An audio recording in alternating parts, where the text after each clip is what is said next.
We're gonna try to give some tips and some of the things that we've learned. We've talked a bit with this group, and the idea is that, man, anything that we've learned that we can help, we don't want to hoard any information. We want to share, and we want to help the industry that we care so much about. And so our idea is to go through rapid fire tips and to give things that maybe we've seen that have helped increase our operations and that maybe you can implement as well. So if I'm going to kick off our tips, the first one is a doozy. And honestly, it's something that it really transitions you maybe from the way that things used to be done to a more, I think, modern way of completing housekeeping. And that is a big tip to start.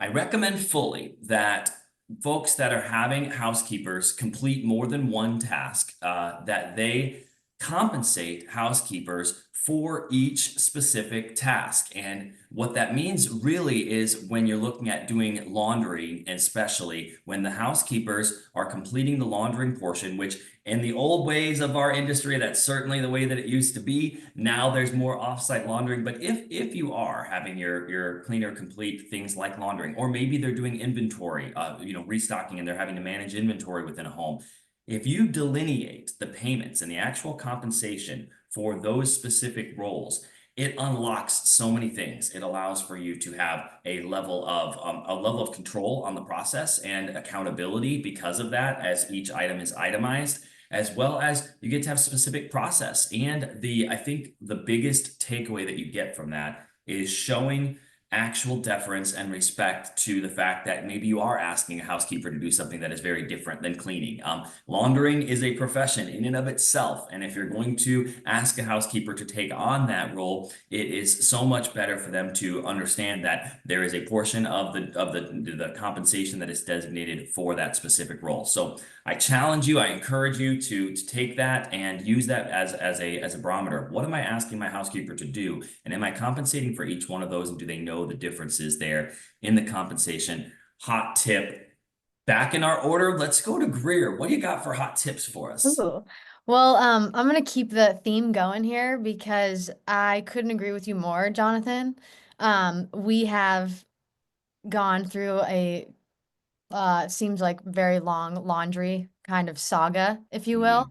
Mhm. And Yeah. after I think we're on our third laundry company, third and final, and it's completely changed the game. Cleaners are no longer, again, having to be like burdened. I hate to, for lack of a better word, they just focus on cleaning. The linen is a whole nother monster in itself. So we're able to bring in this linen company. Again, this is our third one, but they bring the linen, they bring everything every single time, if that makes sense. So some people, we've done this in the past where the cleaners would just take what they think is dirty and Mhm. put it, in our bin that, was a huge mess. But anyway, this is more logistical. You bring everything you need every single time. The cleaners take everything out every single time. Boom, we're just replenishing, moving, and it's a beautiful cycle. And again, it keeps it simple. Less for the cleaner that has to worry about, and they just do the cleaning. They have clean linens in front of them, labeled properly, queen, king. It's truly like uh an amazing And company. And if I could, in that case, then that allows you to, again, delineate you're paying the laundering company for the laundering portion, you're paying the cleaning for the cleaning portion. And so if right now you are not having a laundering company, delineating those payments will allow for the day that you do have that laundering company too, for Exactly. that to be already established. Exactly. Yeah. And two, that saves time for the Oh, cleaners. So we've noticed like, we're talking about an hour that is saved from not doing laundry. And again, that just speeds everything up. So I would strongly recommend a linen company that yeah. is built for rentals. I think is the key word. We've been through a few that are not so much, and I think we finally we have it. We got it right. So definitely definitely recommend that. Hour for sure. So Absolutely. Yep.